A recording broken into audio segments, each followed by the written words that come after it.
అందరికీ నమస్కారం.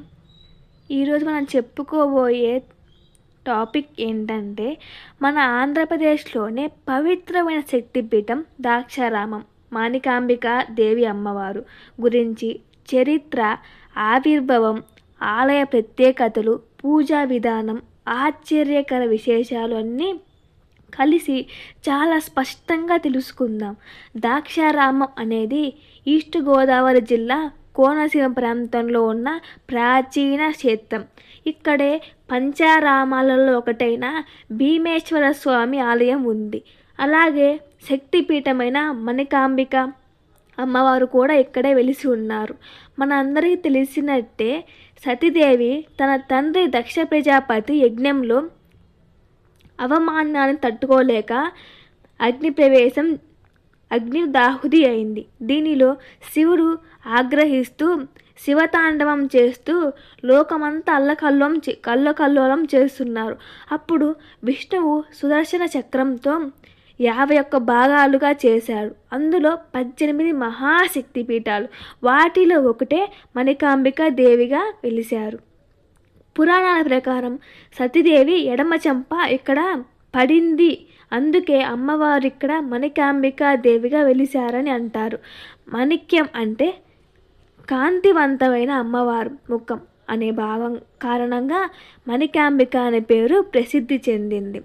ద్రాక్షారామం కేవలం శక్తిపీఠం మాత్రమే కాదు, ఇది పంచారామాలలో రెండవది కూడా. తారకాసురుడు అనే రాక్షసుని బాణ విచ్ఛిన్నమై శివలింగం 5 భాగాలుగా విడిపోయి పడిన ప్రదేశాలే పంచారామాలు. వాటిల్లో ఒకటే ద్రాక్షారామం భీమేశ్వర స్వామి. అందుకే ఈ క్షేత్రంలో శివశక్తులు యుగాల తత్వం కలిసి వెలుగొందుతుంది. ఆలయ నిర్మాణం ఎలా ఉంటుందంటే, భారీ రాతి గోడలు, అందమైన ద్వారాలు, సుందర శిల్పాలు, అంతమైన ప్రకారాలు. ఆలయంలో సహజంగా చల్లదనం. ఈ ఆలయం చాళుక్య చక్రవర్తులు నిర్మించినదిగా చరిత్ర చెబుతుంది. సుమారు 9వ 10వ శతాబ్ద కాలం నుంచే భీమేశ్వర లింగం చాలా ఎత్తుగా ఉండటం వల్ల పూజారులు మెట్లపైకి ఎక్కి అభిషేకం చేస్తారు. ఇది చాలా అరుదైన విధానం. ఇక్కడ అమ్మవారు శాంత స్వరూపిణిగా, కరుణామయిగా, ప్రసన్నంగా ఉంటారు. భక్తులు విశ్వాసం ప్రకారం అమ్మవారిని ఒక్కసారి దర్శిస్తే మనసు చాలా ప్రశాంతంగా మారుతుంది. కొంతమంది అమ్మవారిని అన్నపూర్ణ స్వరూపంగానే పూజిస్తారు. అసలు ఈ ప్రాంతానికి ద్రాక్షారామం అని ఎలా వచ్చిందంటే, దక్ష యజ్ఞం జరిగిన ప్రదేశాల్లో ఇది ఒకటి. దక్షుడు యజ్ఞం చేసిన ప్రదేశాల్లో ఇది ఒకటి కాబట్టే ఇక్కడ ద్రాక్షారామం అనే పేరు వచ్చింది. ముఖ్యమైన కేంద్రంగా చెబుతారు. ద్రాక్షారామం అంటే దక్షుని ఆధీనంలో ఉన్న ఆరామం అనే భావన ఉంది. మనం అక్కడికి వెళ్తే తప్పకుండా చూడాల్సినవి భీమేశ్వర స్వామి గర్భగుడి, మాణికాంబిక అమ్మవారి సన్నిధి, అద్భుత శిల్పాలు, సాయంకాల హారతి. ఇది ఈ శక్తిపీఠం గురించి ప్రత్యేక విశేషాలు.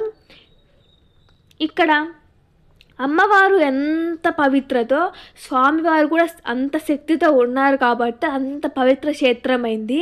మీరు కుదిరితే ఖచ్చితంగా అమ్మవారిని దర్శించుకోండి. ఇలాగా మరెన్నో శక్తిపీఠాల గురించి చెప్పుకుందాం. ఇప్పటికీ మనకి 12 శక్తిపీఠాలు సమాప్తమయ్యాయి. మీరు వాటిని కూడా చూసి వాటి గురించి తెలుసుకోండి. ఇంకేమన్నా డౌట్స్ ఉంటే కామెంట్ చేయండి.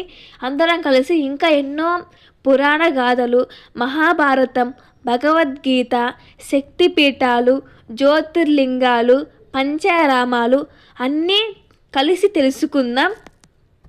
Thank you for watching. మీకు ఇంకా ఇలాంటి విషయాలు ఎన్నో కావాలి అంటే మన ఛానల్ సబ్స్క్రైబ్ చేయండి. Thank you for watching. Please share and subscribe and like.